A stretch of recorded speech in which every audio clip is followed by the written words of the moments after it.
good morning. So right now we are testing this mic. So ito bigay ito ni Bon. So Rode mic. So paano ba to? It's been about 37 days. So since the last time na nag-upload tayo, maraming nangyari sa amin dito. Maraming mga problema, frustrations, and even challenges na the things na hindi namin din ine-expect. So just an update, buhay pa rin naman tayo dito sa channel na to. We will still to continue to upload.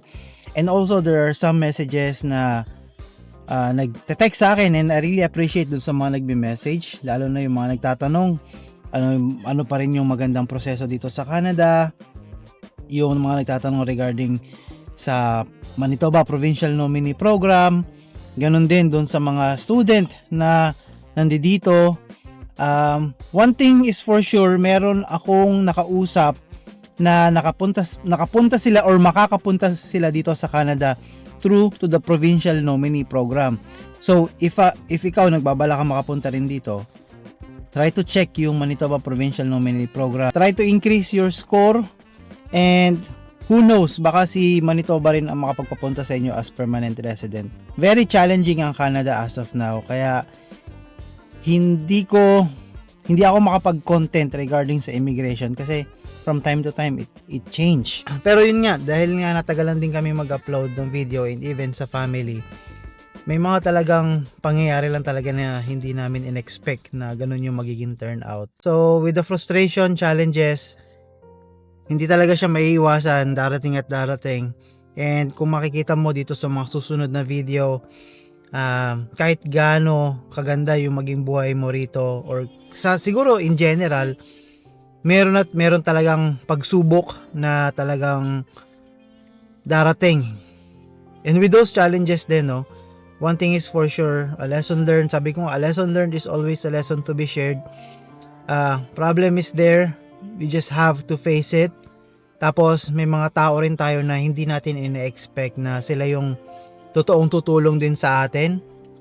And for those people na tinap namin, for those people na sinabihan din namin ng problem, maraming salamat sa pakikinig, sa tiwala, and doon sa suporta morally, yung mga advice ninyo, maraming salamat din talaga. Social media, the vlogs, hindi naman lahat yan pwedeng sabihin or pwedeng i-broadcast. There are some problems, there are some challenges na you just need to keep it and try to solve it within the family. Kasi hindi naman lahat pwedeng makatulong. Yung iba, lalong-lalo na sa social media, there are just some people that will criticize you, that will just sasabihin na sabi sa'yo dapat ganito, dapat ganyan. No. But I really appreciate those people na mas nakakaintindi. I really appreciate dun sa mga kaibigan, family members, and even sa mga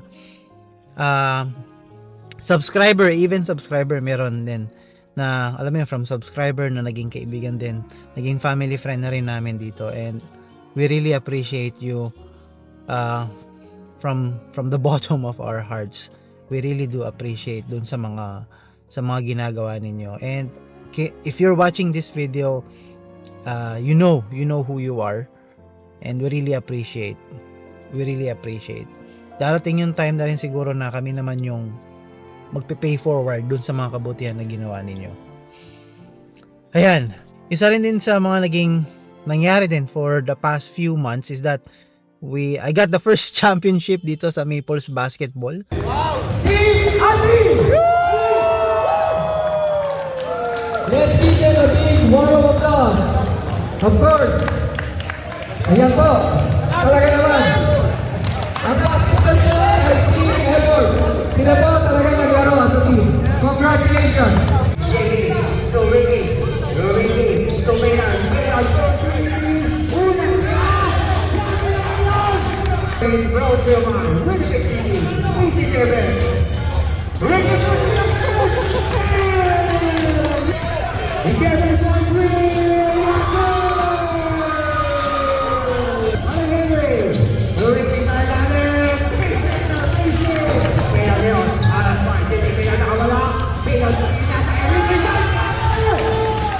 Para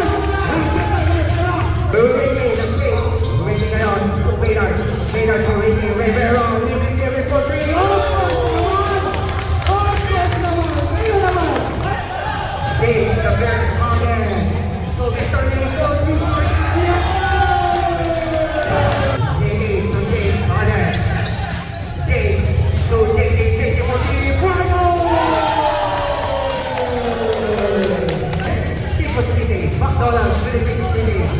JT Martinez. Kirayan to JT Palakpak. That's naman kay Kirayan. That's it. Nakakasaksak tayo. Kirayan. Nakawala. Shot. 48. Kirayan. Tuan King. Martin.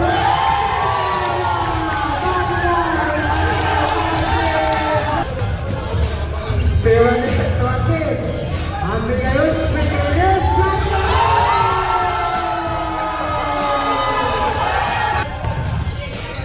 Maynard to Bay. Bay, pinapatira lang.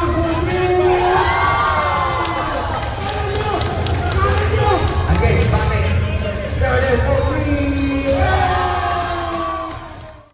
So, isa sa mga ka-teammate ko dito, sila Maynard, sila Bay, sila Ricky, si James, si Brian, yan, subscriber natin dito sa channel. So, we got the championship, and a lesson from there is that kami, from the bottom 7, rank 7 kami that time. Just imagine, from rank 7 to become number 1. Hindi lahat in-expect yung ganun yung mangyayari. But with the teamwork, sabi nga, with the teamwork that we have that time, sobrang kami na-amaze din. And paano natin siya ipapartake dito sa buhay natin dito sa Canada. There are some people that you really need. Hindi lahat ng tao nakapagligid sa'yo, sila yung tutulong. And for that lesson, select your friends, select your person na pagkakatiwalaan, kasi hindi naman lahat yan makakatulong, or hindi naman lahat sila nag-a-achieve or magiging masaya doon sa success mo. Some of them, some of your friends are just watching you kung ano yung magiging resulta mo, and will try to say something if you have your failure. Yan siguro yung masasabi kong lesson na natutunan ko for the past few days. Yan lang. So, if nagtataka kayo bakit walang video, bakit walang mga content with the family, wala dyan sila Aisha, wala sa ngayon sila dito. Kasi, syempre, we still need to keep those privacy. So, siguro sa mga happy moments, sa mga travel, yan, pwede namin kayo maisama.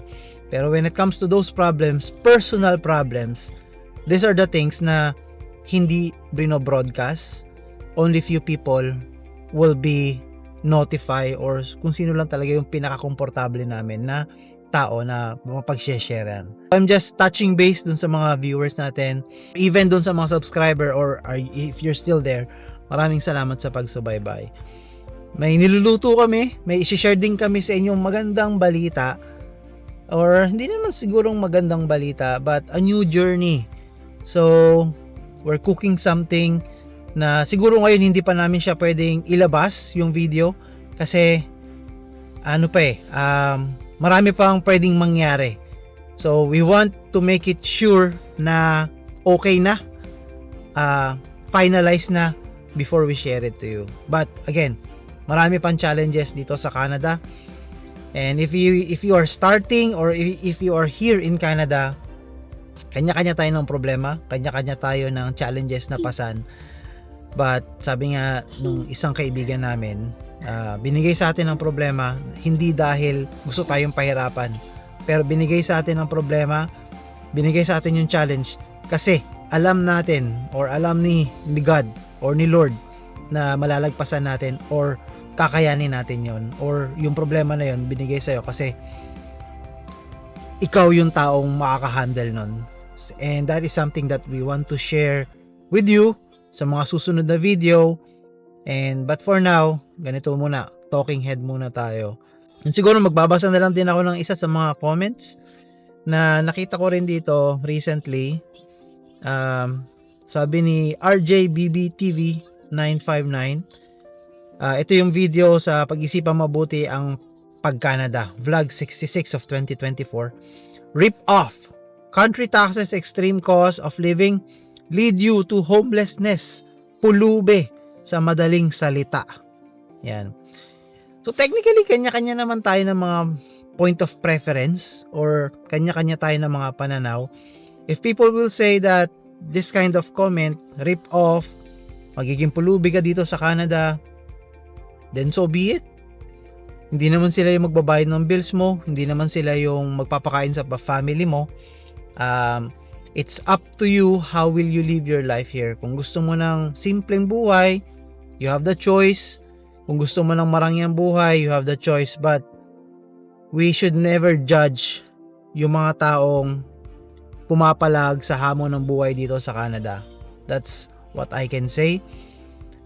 People will just check on you. Sabi ko nga lagi sa inyo, people will just check on you, but hindi sila makakaambag doon sa pagbayad ng bill. So, just take their comments and learn from them.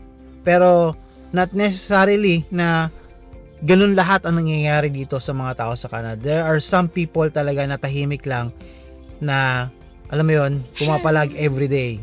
So, Canada, maganda ang buhay dito, pero maraming challenges. You have to pay the bills, and then that's it.